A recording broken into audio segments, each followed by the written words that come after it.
Assalamualaikum warahmatullahi wabarakatuh. Perkenalkan, nama saya Aldi Baharudin Asia dari program studi Ekonomi Syariah Fakultas Ekonomi Bisnis Islam. Ya, saya akan sedikit membawakan materi mengenai komunikasi antar budaya. Ketika adanya komunikasi di antara orang-orang yang memiliki kebudayaan yang berbeda-beda, disitulah terjadinya komunikasi antar budaya. Stewart Al-Tubis mengatakan bahwa komunikasi antar budaya adalah komunikasi antara orang-orang yang berbeda budaya. Pernyataan ini beranggapan bahwa perbedaan cara hidup yang berkembang dan dianut oleh sekelompok orang serta berlangsung dari generasi ke generasi. Komunikasi antar budaya menurut para ahli. Selain Stewart, Hamid Moulan juga berpendapat bahwa komunikasi antar budaya sebagai human flow across national boundaries. Asumsi tersebut merupakan sekelompok manusia yang menyeberangi lintas budaya, seperti adanya keterlibatan suatu konferensi internasional di mana bangsa-bangsa dari berbagai negara berkumpul dan berkomunikasi satu sama lain. Dengan kata lain, komunikasi antar budaya ini akan terjadi ketika adanya komunikasi antara orang-orang yang memiliki kebudayaan yang berbeda-beda demi mencapainya suatu tujuan komunikasi yang sama, serta terjalin interaksi yang lancar pada hakikatnya. Sedangkan menurut para ahli yang lain, ada yang berpendapat seperti Sitaram yang mengatakan bahwa komunikasi antar budaya merupakan seni untuk memahami dan saling pengertian antara khalayak yang berbeda kebudayaan. Berbeda halnya dengan Snover dan Porter yang berpendapat bahwa komunikasi antar budaya terjadi manakala bagian yang terlibat dalam kegiatan komunikasi tersebut mempunyai latar belakang budaya dan pengalaman yang berbeda. Latar belakang tersebut mencerminkan nilai yang dianut oleh kelompoknya, merupakan pengalaman, pengetahuan, dan nilai.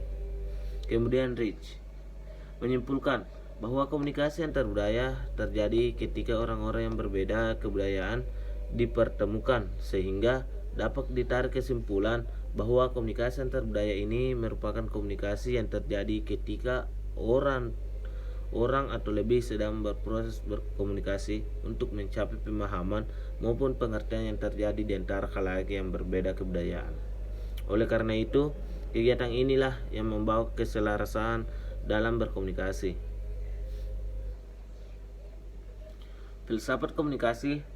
Gambar hakikat komunikasi antar budaya. Hakikat dari komunikasi antar budaya ini merupakan kegiatan yang terjadi dalam berkomunikasi setiap individu dengan individu lain, baik dua orang bahkan lebih, sehingga terciptalah kemudahan dan pemahaman segala macam bentuk perbedaan yang ada. Komunikasi antar budaya pada hakikatnya dapat menciptakan keselarasan dan kebersamaan. Selain itu juga dapat saling memahami sisi-sisi perbedaan antar individu. Hal itu pun sering terjadi di Indonesia, karena Indonesia merupakan negeri yang memiliki ragam budaya dan perbedaan. Inilah yang harus didukung, dipelihara, dan dilestarikan. Selain itu, pada hakikatnya komunikasi antar budaya mengandung dimensi antar budaya. Dengan kata lain, adanya komunikasi antar budaya telah memberikan dampak positif untuk mempermudah bersosialisasi dan meminimalisir kesalahpahaman. Adapun fungsi komunikasi antar budaya. Beberapa fungsi dari komunikasi antar budaya yaitu menyatakan identitas sosial. Dengan adanya komunikasi antar budaya, individu tersebut dapat menunjukkan identitas sosialnya sendiri, menyatakan integrasi sosial. Komunikasi antar budaya dapat menyatukan dan mempersatukan antar pribadi dalam interaksi tersebut.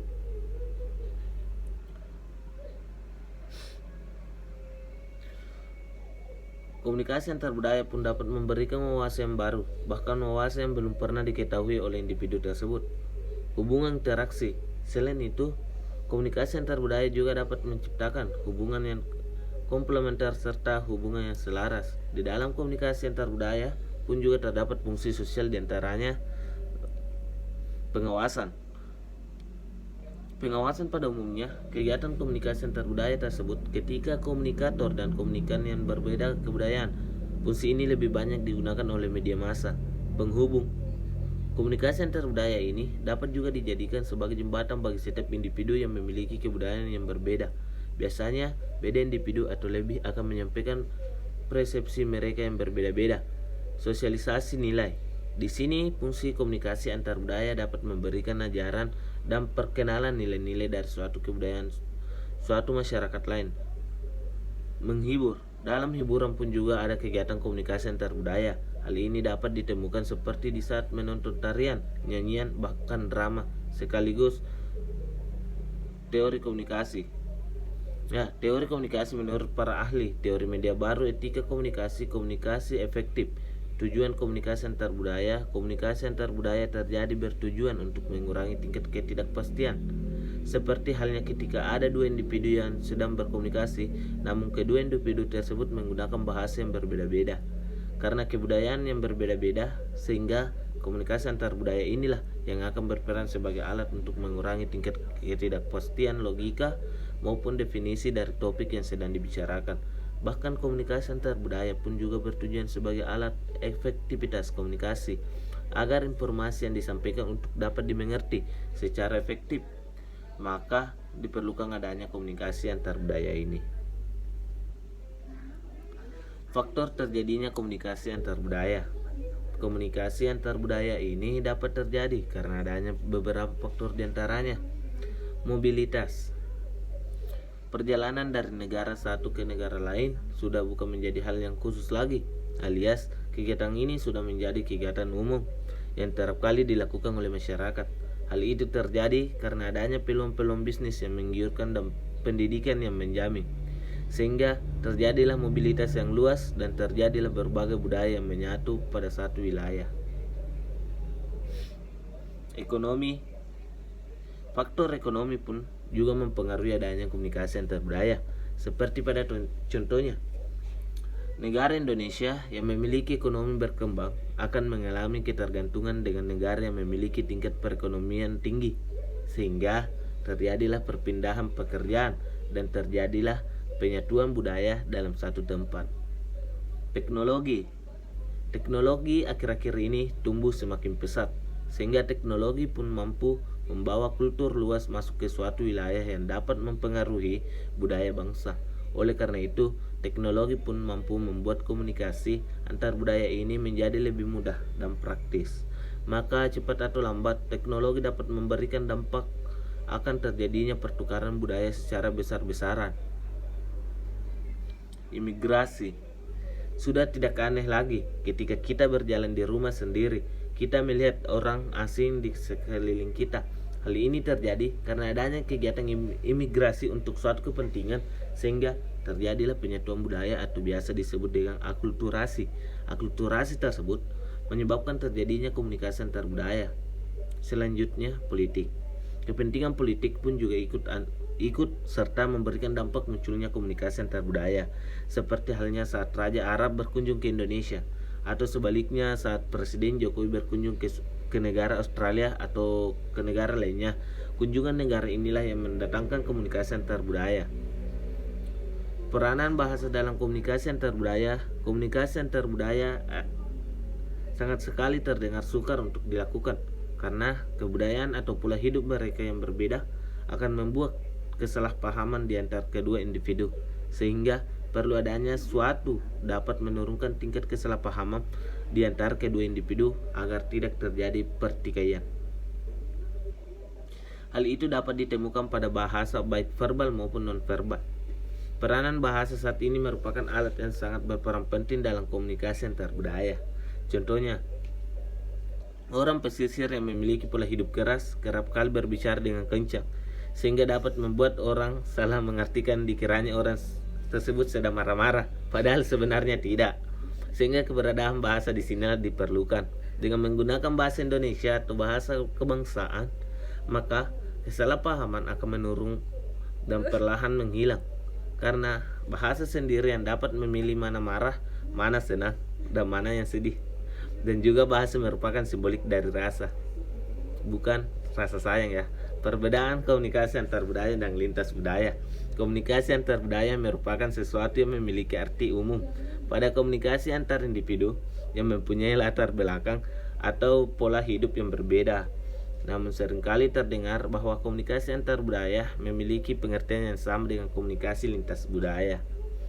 Padahal, komunikasi lintas budaya sendiri lebih fokus pada perbedaan fenomena komunikasi dalam budaya antar individu, serta gaya komunikasi laki-laki berbeda dengan perempuan, sehingga terjadilah persilangan antar bahasa pada komunikasi antara laki-laki dan perempuan. Itulah yang disebut sebagai komunikasi lintas budaya. Sedangkan untuk komunikasi antar budaya merupakan komunikasi antara dua individu yang memiliki pola hidup atau tata cara hidup yang berbeda. Oleh karena itu, perbedaan terletak pada sisi lain dari hasil persilangan antar budaya. Kemudian, komunikasi lintas budaya dapat dilihat dari hasil persilangan komunikasinya. Manfaat mempelajari komunikasi antar budaya.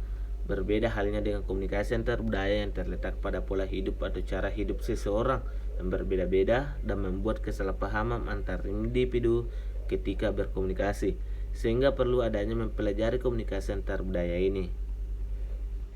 Karena dengan mempelajari komunikasi antar budaya ini akan mendapatkan manfaat dalam berkomunikasi ketika menemukan orang dengan pola hidup yang berbeda, agar tidak terjadi kesalahpahaman bahkan pertikaian ketika berkomunikasi dengan orang tersebut.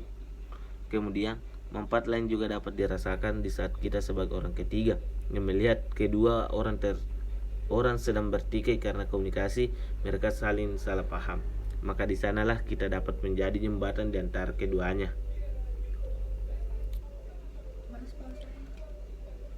Ya, itulah tadi yang saya jelaskan bagaimana komunikasi antar budaya itu terjadi, dimulai dari faktor hingga manfaat komunikasi antar budaya. Komunikasi antar budaya merupakan sesuatu yang tidak asing lagi di telinga kita, sehingga penting bagi kita mempelajari bagaimana komunikasi antar budaya itu dengan adanya komunikasi antar budaya yang baik dan benar sesuai pada hakikatnya. Maka kita sebagai manusia akan mengurangi kesalahpahaman dan hidup akur dengan budaya lainnya. Itulah materi singkat dari saya. Kurang dan lebihnya mohon dimaafkan. Wallahul muwaffiq ila aqwamit thariq. Assalamualaikum warahmatullahi wabarakatuh.